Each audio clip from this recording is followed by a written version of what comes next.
Good evening. You're watching Infowars Nightly News. I'm David Ortiz. It's Monday, the 18th of February of 2013, and here are our top stories. Well, it seems that New York City is starting an initiative that could be very concerning and could spread like wildfire throughout the nation. According to an article posted on the New York Post, the headline reads, "Scoop the Nuts Mentally Ill Roundup Plan After Train Pushes." Essentially what the article says is that recently there have been a couple of mentally ill individuals who have pushed people on subway platforms into trains, and as a result, they don't want an epidemic starting, so they're going to make sure that all mentally ill individuals take their medication. If an informant, a family member, comes to them, the Department of Health, and says, hey, listen, my loved one is not taking their medication, they're now going to demand that they take it, and if they cannot find that individual, they're going to use high-tech technology to track them down and make sure they take their medication. Now, while this may sound lighthearted and it may sound like it makes a lot of sense, could this start a disturbing trend where, local law enforcement officials demand that you take your medication, your vaccines, and if you don't, they will track you down using GPS technology, chip technology. It could really start a disturbing trend. And like typical liberals, only a couple of train pushes occurred with mentally ill individuals, but that's all they need to propose draconian legislation. Just a couple of people getting hurt, like you see with assault weapons, for liberals in New York City to propose draconian legislation. According to Department of Health officials, before, they would just, if a family member said, my loved one who's mentally ill is not taking their medication, they would just go to their home address and try to make them do it. But if they were off the grid, they couldn't do anything about it. So it doesn't matter if you're off the grid now, local government officials are coming after you. And we now know that we live in a world with vaccinations. In the state of New Jersey, they're proposing legislation, and in states nationwide where it's going to be extremely difficult for you to opt out of vaccine programs, your kids. So could this be starting a precedent? And they're saying that they're doing this because they don't want to be held liable, the city, if one of those people goes off the rails and hurts someone. And a Department of Health individual for New York City says they're just trying to get these people help. How loving. So could local law enforcement authorities be coming after you if you don't take their vaccines? New York City is always great at beta testing the nanny state. Now, speaking of tyranny, in other news, the Chief of Police in Chicago is demonizing Second Amendment supporters. This is truly amazing. According to an article posted on WashingtonTimes.com, the Chief of Police, Gary McCarthy of Chicago, says, this is according to the Illinois State Rifle Association that's quoted in the article. He was conducting an interview, Gary F. McCarthy, the Chief of Police of Chicago, and he said that firearm owners who lobby their representatives or who donate money to political campaigns for Second Amendment issues are guilty of corruption and of endangering public safety. It's truly amazing. These gun grabbers continue, and that individual, McCarthy, he used to be the Chief of Police in Newark. He tried these little gun buyback programs, and they didn't work. They didn't work. So now he's spreading his cancerous ideology to the city of Chicago, and that cancerous ideology is spreading throughout the country. These gun grabbers don't start. Their argument was always, we're only going after the assault weapons. Remember that? And now they're really demonizing you. They're saying that if you donate money to political campaigns of staunch Second Amendment supporters, not of assault weapon supporters, staunch Second Amendment supporters, you're bad. It was Piers Morgan a couple of weeks ago who said his ultimate goal is for no Americans to have any guns. He wishes that no Americans could have any guns. Mayor Michael Bloomberg, when asked by Piers Morgan, do you think Americans have the right to bear arms? What did Mayor Michael Bloomberg say? Well, it doesn't matter what I think. The courts have ruled that Americans have the right to bear arms. Translation, of course I don't think these peasants should have arms. But the Supreme Court tells me I'm tyrannical. state Supreme Courts tell me I'm tyrannical, so I have no power in the matter. I have to abide by these laws. And for those that say, David, we're only after your assault weapons, we don't mind if you protect yourself in your home, it's important to note that in 13 U.S. states, you cannot conceal carry. There was actually legislation in New York State that was proposed so that homeowners could only have one bullet in their magazine. One bullet in their magazine. So their goal is to disarm the American people. That is their goal, but they're using the assault weapons argument to get that accomplished. Now, speaking of an attack on the Second Amendment, it seems that Washington State is also proposing a bill that will seek to criminalize gun ownership. That's why it's so important that we not only keep our eyes on what Diane Frankenstein is doing, but that we keep on our eyes on our states, because we could celebrate a victory if the federal assault weapons ban doesn't pass. But, you know, don't jump for joy because your state might pass an assault weapons ban, or your county. You have to stay on these criminals. According to The New American, the article headline reads, Washington state senators seek to criminalize gun ownership. And Bill SB 5737 defines assault weapons as follows. Any semi-automatic pistol or semi-automatic or pump-action rifle or shotgun that is capable of accepting a detachable magazine with a capacity to accept more than 10 rounds of ammunition, and that also possesses any of the following. If the firearm is a rifle or shotgun, a pistol grip located rear or the trigger.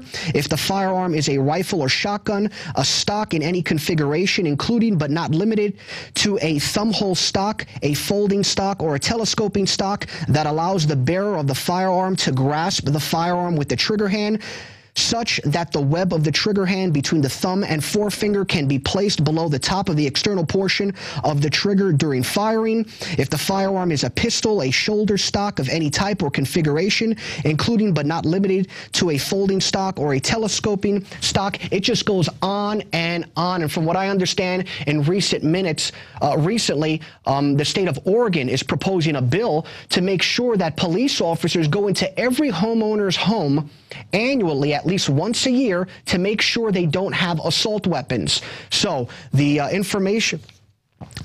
Olympia, Washington is the legislator proposing that. So we have to keep an eye on these individuals. They do want your guns. Their argument is assault weapons, but it's all incremental. And for those who don't forget, only about 1% of Americans, less than 1% of Americans, are victims of gunshots.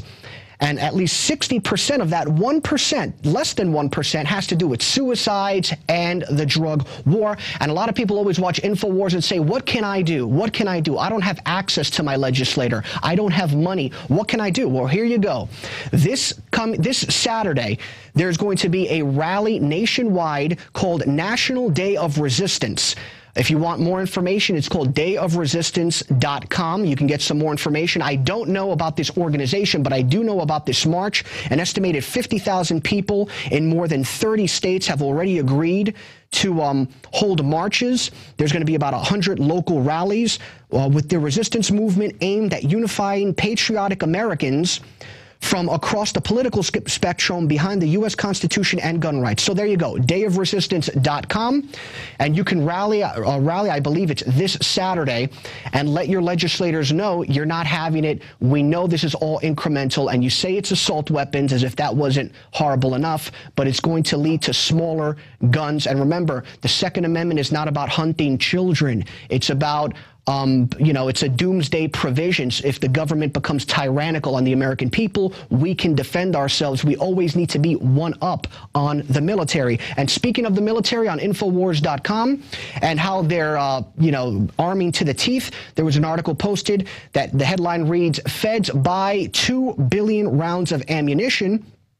And basically, it's upping what Alex and Paul Joseph Watson recently said. They said it was about 1.6 billion rounds of ammunition that was purchased by federal authorities. It's now up to 10 billion rounds of ammunition that's been purchased by federal authorities. And basically, the article talks about how even neocons, staunch neocons like Michael Savage and Mark Levin, are siding with Alex. The federal government has said, their spokespeople, that this report is overblown, and the reason why they're getting so much ammunition is for training sessions But, you know, Alex has said he doesn't believe it, as Paul Joseph Watson doesn't believe it. And according to Mark Levin, the neocon, we don't agree with a lot of his political beliefs, but we do agree with his love of the Second Amendment.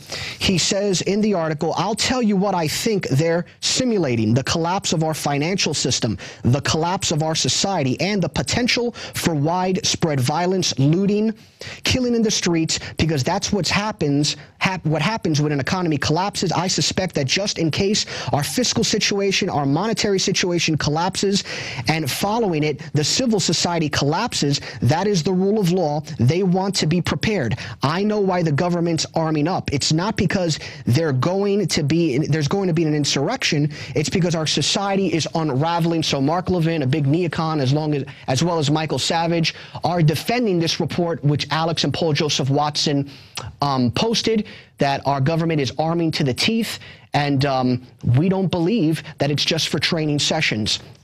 Now, in our final piece, it seems in good news, Rand Paul, senator out of Kentucky, is proposing legislation that will allow industrial hemp to be grown here in the United States, so that there could be a lot of hemp businesses.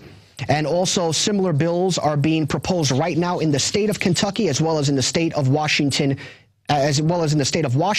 According to Senator Rand Paul, marijuana is made up of 20% THC, whereas industrial hemp plants contain less than 0.3%. And industrial hemp, it's the same botanical family as marijuana, but you can't get high on industrial hemp. There's a lot of industries that can be created, a lot of businesses that can be created if we allow industrial hemp to be grown here in the United States. We import it. Why in the world can't we grow it? And there's, you know, right now we're importing it. That stuff can be grown here in the United States, create a lot of jobs. And some of the things that can be created as a result of hemp is paper, cosmetic, lotions, auto parts, clothes, cattle feed, and so much more. There's actually a business, the senator says, called Magic Soaps in California, and they gross about $50 million annually, and they're importing all of their hemp. You know, it's truly a shame, because those jobs could be created here in the United States. So we hope that that bill passes. We're now going to go to our daily quote, and it's from none other than Albert Einstein, a man who knew a thing or two. And this is what he said: learn from yesterday, live for today, hope for tomorrow. The important thing is not to stop questioning. Again, learn from yesterday, live for today, hope for tomorrow. The important thing is not to stop questioning. And in just 1 minute, we're going to go to an interview that I conducted earlier today with libertarian-leaning legend broadcaster Larry Elder.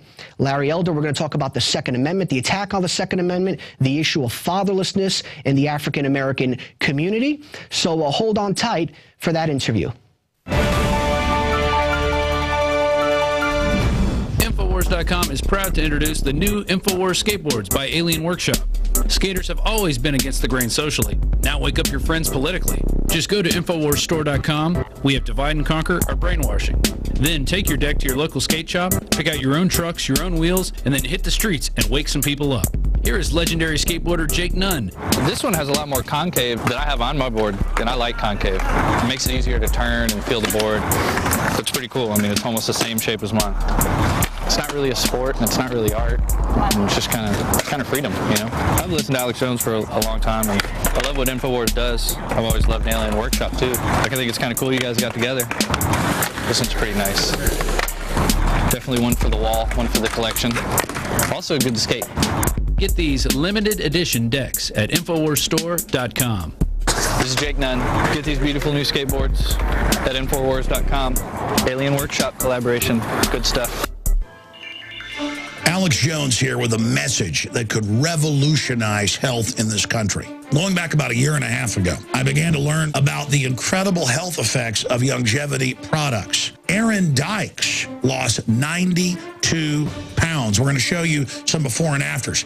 Aaron, break down what happened, your story. I've worked really hard with diet and exercise to try to lose weight, but I just didn't get the results. It just didn't happen. Then I saw what you were doing with InfowarsTeam.com. I wasn't even trying to lose weight, but I got it because I wanted to feel better energy. I wanted that nutrition. Didn't even understand how that could kickstart my own weight loss goals, but the products did that for me. I found myself suddenly losing weight, more energetic, wanting to exercise, wanting to eat the right foods. And they don't even advertise it as weight loss. I want to challenge our radio listeners to go to InfoWarsTeam.com, sign up as a distributor, and get wholesale pricing discounts at InfoWarsTeam.com.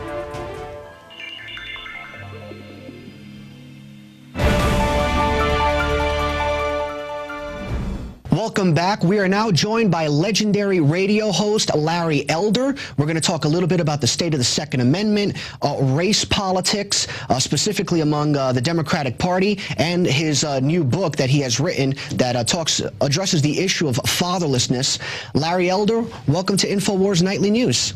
Thank you so much for having me. I appreciate it. Now, Larry, I have to admit, full disclosure, I am an El Dorado. As 7 billion other people on this planet ought to be. Yeah, and for those who don't know, an El Dorado is kind of like saying a ditto head for Rush Limbaugh fans, you know, someone who's been listening to Larry.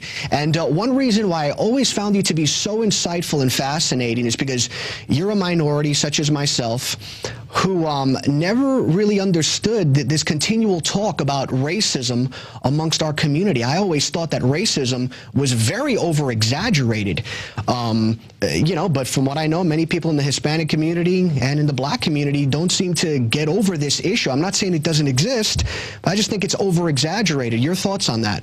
Well, of course it's over-exaggerated. I mean, this country has come a long, long way since slavery, since Jim Crow, since the modern civil rights movement. For crying out loud, we've got a black president of the United States. We've had back-to-back black secretaries of state. Arguably, the most famous person on the planet is Tiger Woods, if not Barack Obama. The entertainment industry is dominated by people like Tyler Perry and Oprah Winfrey. For crying out loud, most blacks are well above middle class. If blacks were a separate country, we would be the 15th or 16th wealthiest country in the world. I'm not saying that things are perfect. Things will never be perfect. 10% of the American people believe Elvis is still alive, for crying out loud. 8% believe if you send him a letter, he will get it. You're always going to have idiots. But can somebody who gets an education, who got drive and energy, make it irrespective of his race, color, creed, or sexual orientation in 2013 in America? Hell yeah. That's why most of the 7 billion people on this planet want to come here. Yeah, I mean, this political correctness on the left, I mean, what do you think about the thoughts now that there are illegal immigrants coming into Congress saying, please don't call me illegal immigrant, it dehumanizes me? Well, the Democratic Party is all about making sure that they continue their power base. If the 12 million or so people that they want to make citizens would vote, 3/4 of them Republican, would we be having this conversation? Of course we wouldn't. This is all about maximizing their power. And until and unless the borders are secured, more than that, until and unless we figure out a way of making sure that 50% of the people who enter the country legally but overstay their visas are tracked down, there's no reason to have this discussion. And what the Democrats want to do, of course, is to have the discussion holistically, meaning they're not going to secure the borders. We're going to have the same problem 20 or 30 years down the road, and then we'll welcome another group of Democrats to the country. That's what this is all about. Now, tell us a little bit about, you know, the history of the Democratic Party's, their record on civil rights as opposed to the Republican Party's history on civil rights. Now, I'm not saying we like neoconservatism here. That's bad. Just the history on civil rights. It seems to me that the black community, they're almost like political masochists. They keep running to this party that historically has been so bad to them. Well, understand that most people in this country, especially most black people, get their education in government schools, K through 12. They're taught by government teachers who give this revisionist / brainwash history of the respective parties. The Democratic Party is the party of racism. The first successful Republican candidate to win the presidency was Abraham Lincoln. The Republican Party was founded over the ashes of the Whig Party precisely to stop the spread of slavery and ultimately to push for its abolition. It was the Democratic Party that voted unanimously often against the 13th, 14th, and 15th Amendment, the amendments to automatically free blacks, to give them the right to vote, to make them newly citizens. Democrats voted against these things often unanimously. Democrats founded the Ku Klux Klan, for crying out loud. The Klan used to be called the terror wing of the Democratic Party. And as a percentage of the parties, more Republicans voted for the passage of the Civil Rights Act of 1964 than did Democrats.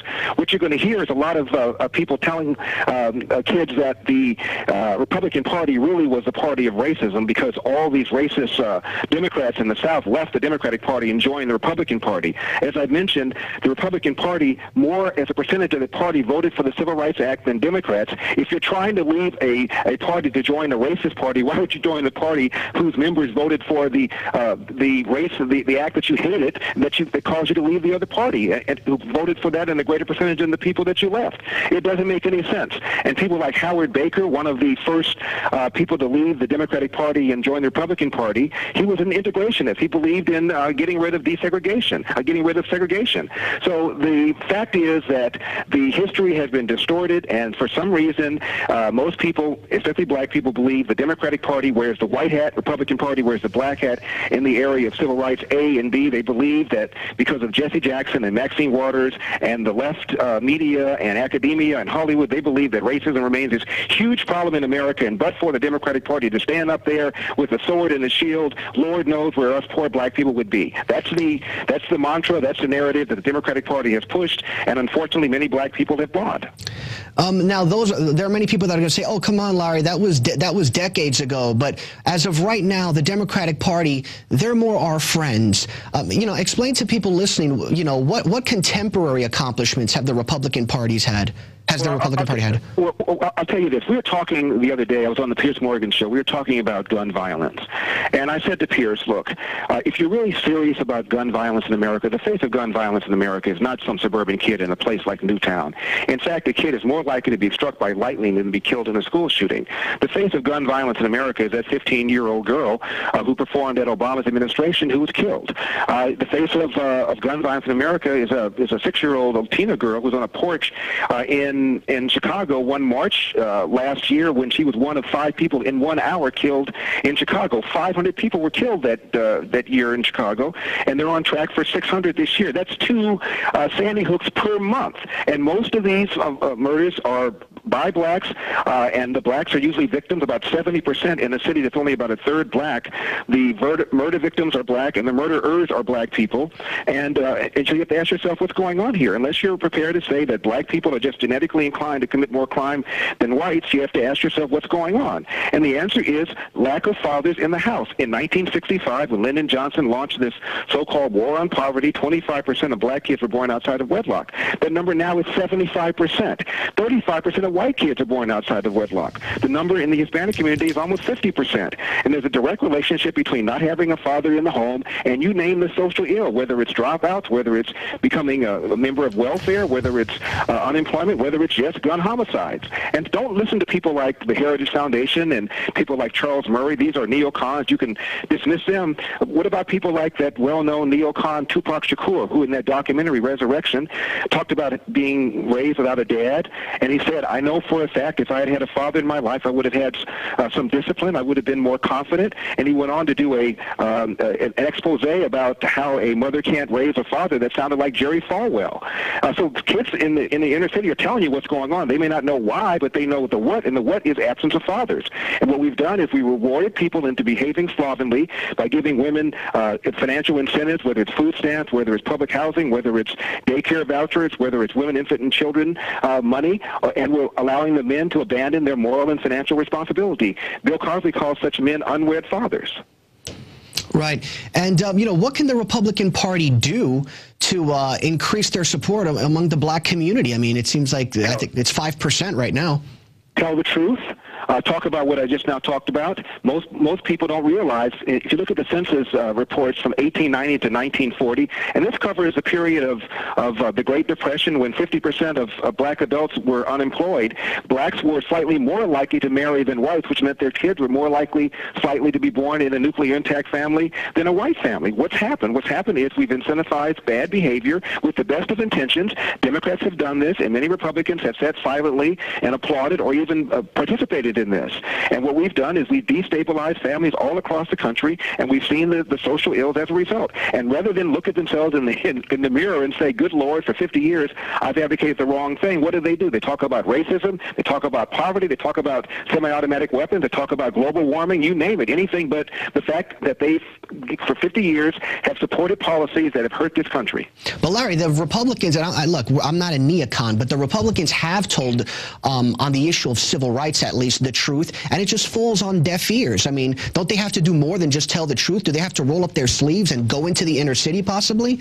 Well, did you hear Mitt Romney say it during the 3 debates he had, when he had people's attention without the filter of ABC, NBC, CBS, and the left-wing media and Hollywood and academia? These are the opportunities where Republicans had a chance to say what I just now said. Romney didn't come close to saying what I just now said about what's happened to the nuclear intact family as a result of the welfare state. He didn't come close to talking about the damage done whenever you hike minimum wage, which is what Obama wants to do, at $9. He didn't come close to giving people a lecture about the history of the Democratic Party. Most people don't realize that the Klan was founded by Democrats. Romney had a chance to say it and blew it.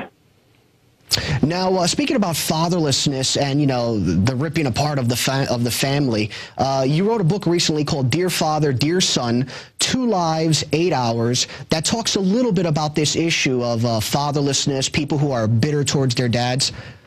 Tell us a little bit about that. Well, the reason I wrote the book is because I wanted to write something that would talk about the importance of fathers. And I figured the best way of doing it, so I wouldn't bore people with numbers and graphs, is talk about my own dad. I couldn't stand the SOB growing up. And it took me a long time to realize that my father's gruffness that I interpreted for lack of love was just his way. I didn't find out until I was 25 years old. The book is called Dear Father, Dear Son, 2 Lives, 8 Hours. And the reason it's called 2 Lives, 8 Hours is because when I was 25 years old, after not speaking to him for 10 years, I sat down and I figured we'd have a 10-minute conversation. The conversation lasted 8 hours. And during that period of time, he morphed from this mean SOB to this kind, caring guy whose gruffness I completely misunderstood for lack of love. So the book really is a 247-page apology to a man who was always there, always in my life. He was never abusive. He was just gruff and tough. He was a Marine, a Montford Point Marine, a black Marine. He was the first black Marine, one of the first black Marines. They're the equivalent of the Tuskegee Airmen. The guy didn't know his biological father. The name Elder was the name of a boyfriend who was in his mother's life the longest. He was an alcoholic who was physically abusive. My dad came home from work one day at the age of 13, had a fight with the mother's then boyfriend, a different boyfriend from Elder. The mother sides with the boyfriend, throws my father out of the house, never to return. We're talking about a black kid, Athens, Georgia, a year or two before the beginning of the Great Depression in the Jim Crow South. And my dad still never hated the world, never hated the country, always believed hard work wins, and told my brothers and me that the world had changed dramatically from the time he grew up, and there are no excuses now.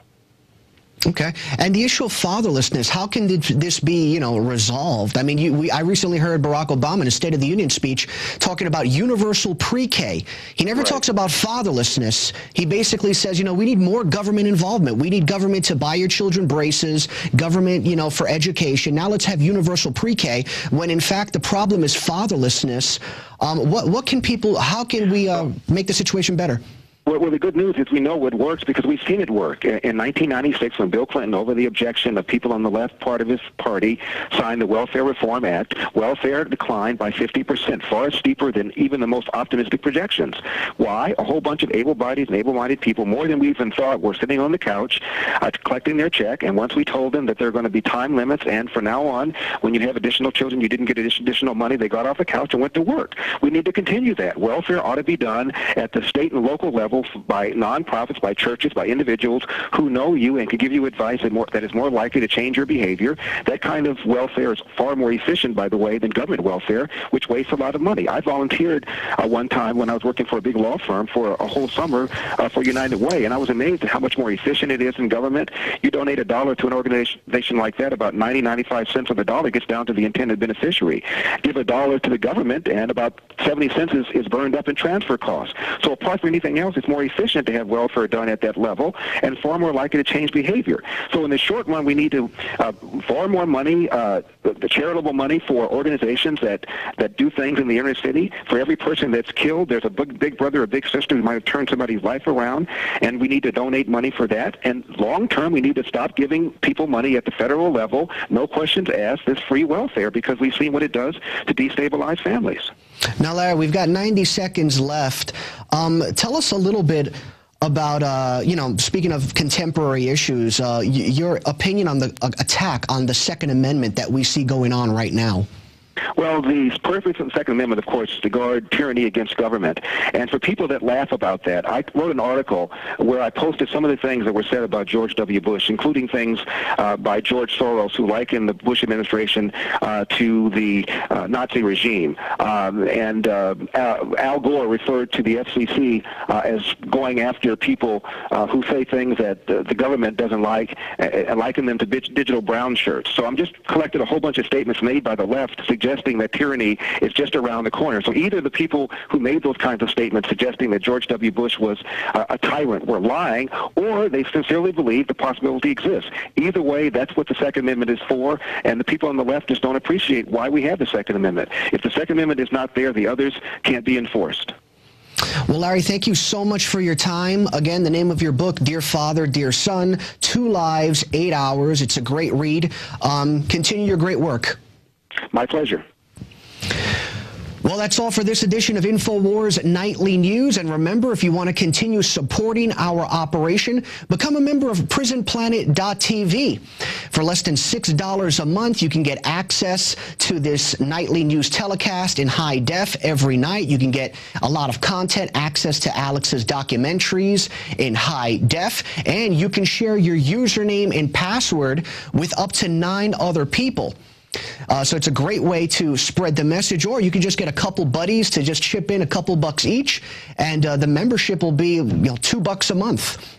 So again, PrisonPlanet.tv. That's all for this edition of Infowars Nightly News. We'll see you again tomorrow evening.